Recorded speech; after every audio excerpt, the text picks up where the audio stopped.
대한민국 근현대사를 성경적 세계관으로 알리고 전하는 대한역사문화원의 한국 근현대사 바로 알기 특강입니다. 자유를 위해 부름받은 사람 첫 번째 이야기. 드디어 역사의 무대에 등장한 이승만의 이야기를 시작합니다. 지난 시간까지 종의 멍에를 짊어진 채 고통당하던 조선에 조선을 자유케 하라는 하나님의 명령을 받고 조선에 온 선교사들의 이야기를 살펴봤습니다. 오늘부터는 선교사들로부터 자유의 불씨를 선물 받은 조선이 어떻게 그 불씨를 큰 불로 만들어가는지 그 위대한 여정을 따라가 보겠습니다. 대한민국 탄생의 위대한 여정. 지금부터 시작합니다. 잠깐 성경 이야기를 해야 할 것 같습니다. 출애굽기 3장 7절에서 10절을 보겠습니다. 여호와께서 말씀하셨습니다. 내가 진실로 이집트에 있는 내 백성들의 고통을 보았으며 그들이 감독관들 때문에 울부짖는 소리도 들었다. 나는 그들의 고통을 잘 알고 있다. 그래서 내가 내려온 것이다. 내가 그들을 이집트 사람들의 손에서 구해내고 그 땅에서 그들을 이끌어내어 아름답고 넓은 땅, 젖과 꿀이 흐르는 땅, 곧 가나안 족속과 헷 족속과 아모리 족속과 브리스 족속과 히위 족속과 여부스 족속의 땅으로 인도할 것이다. 이제 이스라엘 백성들의 울부짖는 소리가 내게 들렸고 이집트 사람들이 그들을 억압한 것을 내가 보았다. 그러니 이제 너는 가거라. 내가 너를 바로에게로 보내 너로 하여금 내 백성 이스라엘 자손을 이집트에서 이끌어내게 할 것이다. 지금 읽은 출애굽기의 내용은 하나님께서 이스라엘 백성을 애굽에서 구원하시기 위해 모세를 부르시는 장면입니다. 기독교인이 아니더라도 모세라는 이름은 한 번쯤은 들어보셨을 것 같네요. 모세는 하나님의 명령대로 이스라엘 백성을 이집트로부터 이끌어내어 홍해를 건너 광야를 지나 약속의 땅 가나안이 보이는 모압 평지까지 인도했습니다. 그 여정은 약 40년이나 걸렸죠. 40년 동안 하나님이 세운 지도자 모세는 이스라엘 백성이 하나님이 약속하신 땅 가나안에 무사히 들어갈 수 있도록 인도한 최고의 인도자였습니다. 우리나라에도 모세와 꼭 닮은 사람이 있다는 걸 아시나요? 우리 민족을 조선이라는 암흑의 땅에서 대한민국이라는 약속의 땅으로 인도한 그 인도자. 이 사진 오른쪽에 서 있는 사람이 바로 그 사람입니다. 이 사람은 누구일까요? 이 사람은 세종대왕의 형 양녕대군의 16대 손입니다. 1875년 3월 26일 황해도 평산에서 태어났고 신동 천재였습니다. 6살에 천자문을 다 외우고 13살부터 과거에 응시했다고 합니다. 이 사람에게는 최초라는 수식어가 아주 많이 따라다닙니다. 최초의 왕족 출신 기독교인, 우리나라 최초의 일간지 매일신문 창간, 우리나라 최초의 미국 박사학위 소지자, 한국인 최초 미국 내 베스트셀러 작가, 우리나라 최초의 신채시 작가, 우리나라 최초의 대통령. 이쯤 되면 이 사람이 누구인지 아시겠죠? 네, 바로 대한민국의 건국 대통령 이승만 박사입니다. 자, 이제부터 우리 민족의 자유를 위해 부름받은 사람 이승만, 그리고 이승만을 사용하셔서 자랑스러운 대한민국을 건국하신 하나님의 웅장한 섭리의 역사를 소개합니다. 이승만 박사는 우리나라 건국 대통령입니다. 하지만 이상하게도 대한민국은 이승만 대통령에 대해 잘 알지 못하고 오히려 심각한 오해를 하고 있습니다. 남북 분단의 원흉, 부정부패자, 독재자, 친일파, 미국의 앞잡이, 6.25 전쟁이 일어나자 국민을 버리고 도망친 사람, 학살자, 부정선거로 대통령이 된 사람 등 너무나 황당한 오해를 하고 있습니다. 그 오해대로라면 이승만은 지독한 악당입니다. 그러나 이승만 대통령에 대한 이런 황당한 말들은 결코 사실이 아닙니다. 치밀하게 계획된 역사 왜곡으로 만들어낸 가짜 뉴스일 뿐이죠. 왜 역사를 왜곡하면서까지 이승만 대통령을 악인으로 만든 걸까요? 그 이유는 대한민국의 정체성을 부정하기 위해서입니다. 즉, 대한민국 자유민주주의 체제를 허물고 공산주의 나라를 세우려는 것이죠. 그래서 공산주의 나라를 꿈꾸던 사람들은 오랫동안 그 목적을 이루기 위해 역사를 왜곡하면서 공을 들였고, 그 결과 지금의 대한민국은 그들의 뜻대로 흘러가고 있는 중입니다. 그래서 우리들은 당연히 알아야 할 건국 대통령을 모릅니다. 또 건국 대통령을 오해하고 비난만 합니다. 더구나 건국 대통령이 공들여 이룩한 대한민국의 자유민주주의 체제를 부정하는 지경까지 이르렀습니다. 이승만 대통령에 대한 오해 때문에 이승만 대통령이 눈물로 이루어낸 모든 것을 부정하는 지경까지 이른 것이죠. 이제라도 우리는 이승만 대통령의 흔적을 따라가면서 그가 무엇을 어떻게 왜 그렇게 했는지 진실과 대면해야 합니다. 그것이 무너진 대한민국의 정체성을 회복하는 시작이기 때문입니다. 오늘은 먼저 대한민국 건국의 지도자 이승만 박사의 성장 배경과 배제학당을 통해 자유민주주의라는 혁명적 사상을 깨닫고 조선을 구해야겠다는 강한 열정이 불타오르던 청년 이승만을 만나보겠습니다. 이승만은 양녕대군의 16대 손인 왕족입니다. 양녕대군이 세종대왕의 큰 형님인 건 알고 계시죠? 그는 1875년 3월 26일 황해도 평산에서 태어났습니다. 황해도 평산에서 태어났다는 것은 왕족이기는 하지만 아무 힘도 없는 집안이었다는 것을 알려주는 단서입니다. 그 당시 조선 서북 지역에 살던 사람들은 양반이라 해도 권력이 없고 삶의 형편도 좋지 않았습니다. 다른 지역 사람들로부터 무시당하는 신세였죠. 한마디로 인싸가 아니라 아싸였습니다. 이승만은 조선의 사대부들이 다 그렇듯 철저한 유교 사상을 교육받고 자랐습니다. 뿐만 아니라 불교를 통해 만사 형통을 기대하기도 했습니다. 즉, 이승만은 유교와 불교 세계관으로 세상을 바라보던 사람이었다는 것이죠. 그는 13살부터 나이를 속여 과거에 응시할 만큼 명석했고 뛰어난 인재였습니다. 그런 그의 꿈이 무엇이었을까요? 장차 과거의 급제에서 왕을 위해 목숨도 기꺼이 바치는 충신이 되는 것이었습니다. 단종을 위해 목숨을 바친 사육신, 성산문 같은 충신이 되는 것이 이승만의 꿈이었죠. 충신이 되려면 출사를 해야 하고 출사를 하려면 반드시 과거에 합격해야 합니다. 워낙 뛰어난 사람이었으니 장원급제는 당연했죠. 그러나 19살이 될 때까지 계속해서 과거에 도전했지만 번번이 실패를 맛보아야 했습니다. 이유는 이미 합격자가 정해져 있었기 때문이죠. 당시 조선 조정은 썩을 대로 썩어 있어서 돈으로 당락이 결정되었죠. 그리고 이런 일을 주도한 사람이 다름 아닌 조선의 왕, 고종과 왕비 민비였다고 합니다. 사치로 바닥낸 내탕고를 채우기 위해 고종은 아주 열심히 관직을 팔고 과거 합격증을 판 것입니다. 그 여파로 이승만은 번번이 낙방이라는 쓴 잔을 마셔야 했던 것이죠. 설상가상으로 이승만에게 더 불행한 소식이 들려왔습니다.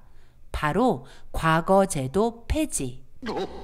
이승만이 19이 되던 1894년 가보개혁이 시행되었고 과거제도가 완전히 폐지되면서 이승만의 꿈도 산산조각나 버렸죠. 과거제도 폐지는 사실 이승만을 위한 하나님의 서프라이즈 선물이었다는 걸 그땐 몰랐죠. 미래가 어두워진 이승만에게 친형제처럼 지내던 신흥우, 신긍우 형제가 배제학당 입학을 제안합니다.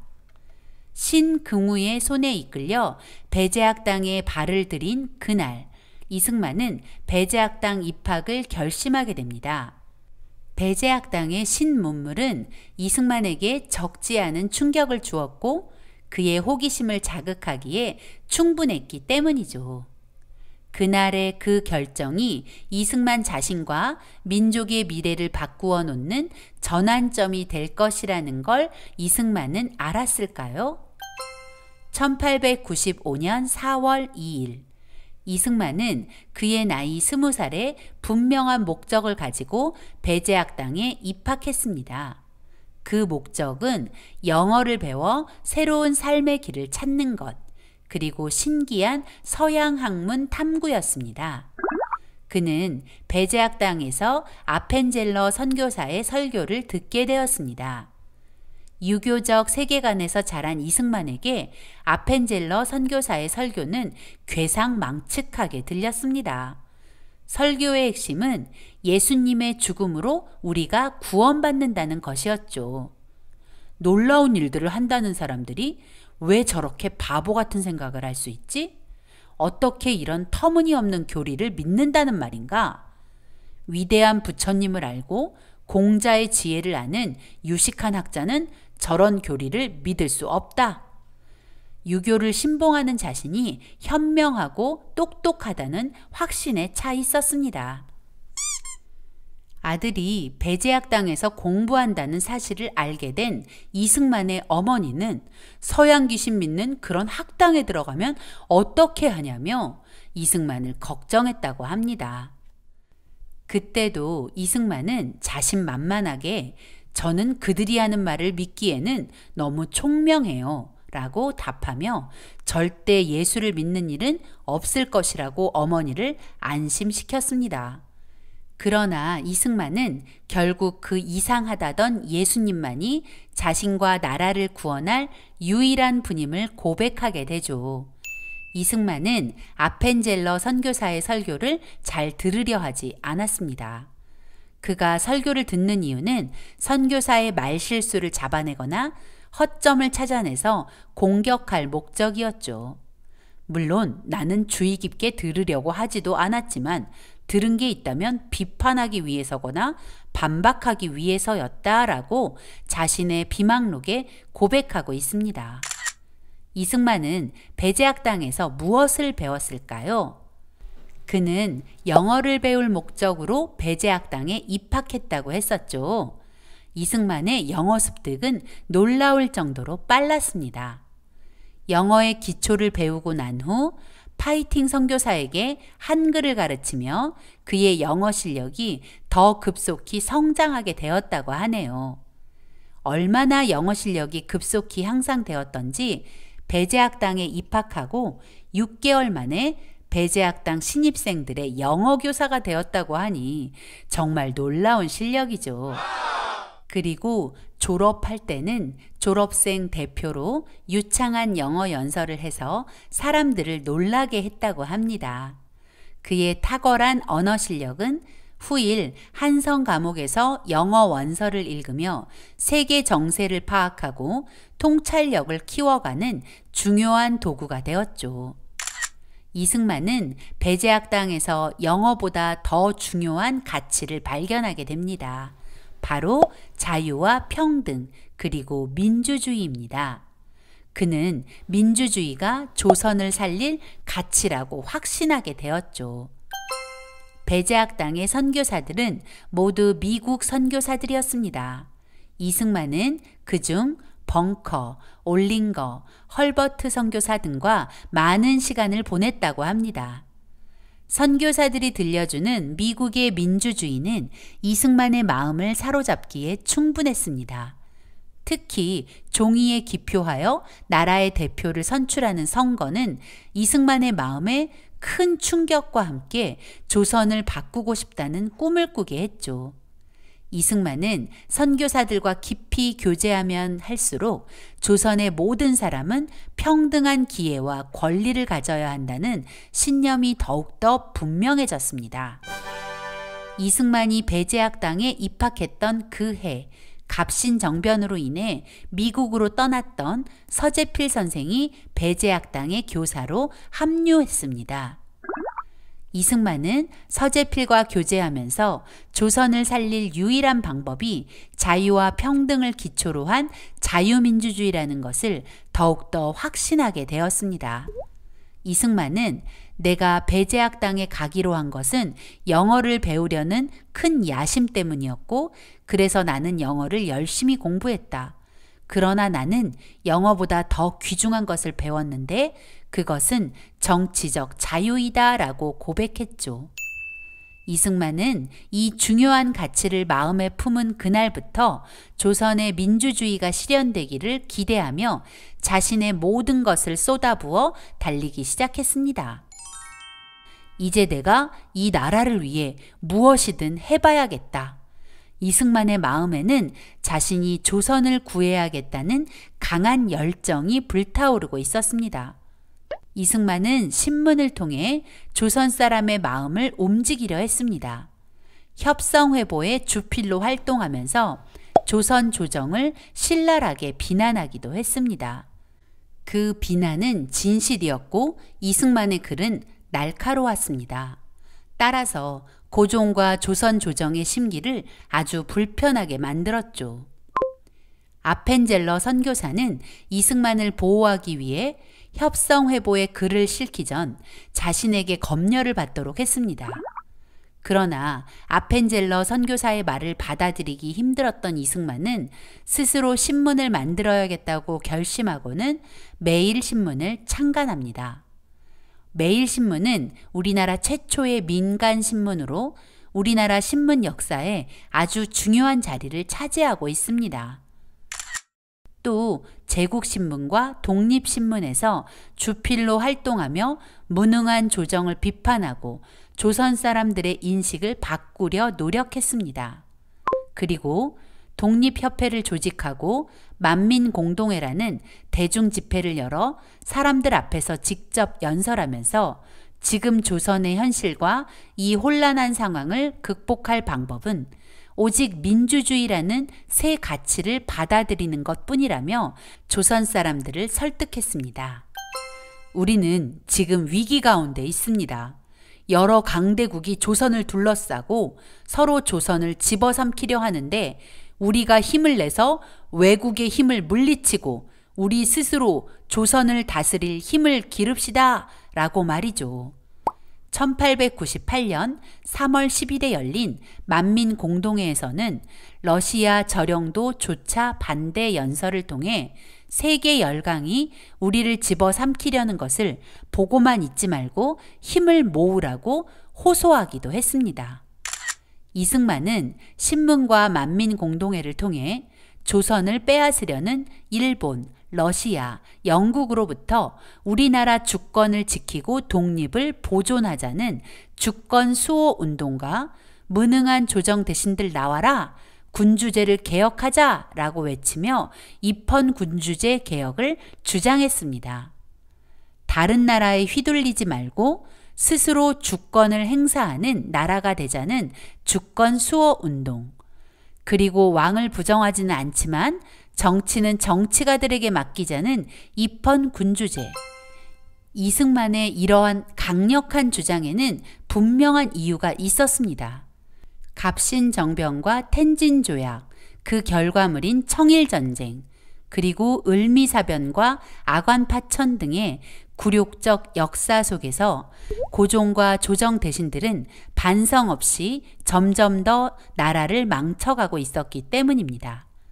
그런 사이 러시아와 일본은 조선을 빼앗으려 으르렁거렸습니다. 그럼에도 불구하고 고종에게는 입헌 군주제 개혁이 마치 역무처럼 느껴졌고 러시아와 일본 사이에서 눈치만 보던 조정은 주권 회복엔 관심이 없었습니다. 결국 고종은 독립협회와 만민공동회를 탄압하기에 이르렀습니다. 그러나 백성들의 반발과 계속되는 항의에 견디다 못한 고종은 1898년 11월 29일 독립협회와 만민공동회 사건을 무마하기 위해 헌의 6조 실시를 약속했습니다. 헌의 6조는 다음과 같습니다. 1. 외국인에게 의지하지 말고 관민이 한마음으로 힘을 합하여 전제 황권을 견고하게 할 것. 2. 외국가의 이권에 관한 계약과 조약은 각 대신과 중추원 의장이 합동 날인하여 시행할 것. 3. 국가 재정은 탁지부에서 전관하고 예산과 결산을 국민에게 공표할 것. 4. 중대 범죄를 공판하되 피고의 인권을 존중할 것. 5. 책임관을 임명할 때에는 정부의 그 뜻을 물어서 중의에 따를 것. 6. 정해진 규정을 실천할 것. 그리고 이승만, 남궁옥 등 50여 명을 종구품 중추원 의관으로 임명했지만 결국 고종은 헌의 6조의 약속도 지키지 않았고 12월 23일 만민공동회를 해체하라 명령했고 이승만과 그의 동지들을 체포하라는 명령까지 내렸죠. 이승만이 체포된 배경에는 조정 대신들, 특히 친러파의 강력한 요구가 있었고 고종의 마음도 동일했습니다. 조선왕조실록에 이와 관련된 기록이 있습니다. 1899년 1월 2일자 상소의 내용입니다. 우남을 역적으로 다스려야 합니다. 결국 이승만은 1899년 1월 9일 24이 되던 해에 한성 감옥에 투옥되었습니다. 이승만의 죄목은 고종 폐위 모의와 공화제 실시 음모 가담이었습니다. 오늘 내용을 정리해 보겠습니다. 유교와 불교 세계관에서 자란 이승만. 조정에 출사하여 왕에게 충성을 다하는 충신이 되는 것이 꿈이었던 그는 배제학당에서 자유와 평등, 자유민주주의를 알게 되었고 자유민주주의가 조선에서 실현되기를 꿈꾸었습니다. 그는 신문과 만민공동회를 통해 조선 백성을 깨워 조선을 개혁하려 했지만 한성 감옥에 투옥되며 이 일이 자신의 신념만으로는 불가능하다는 것을 깨닫게 되었습니다.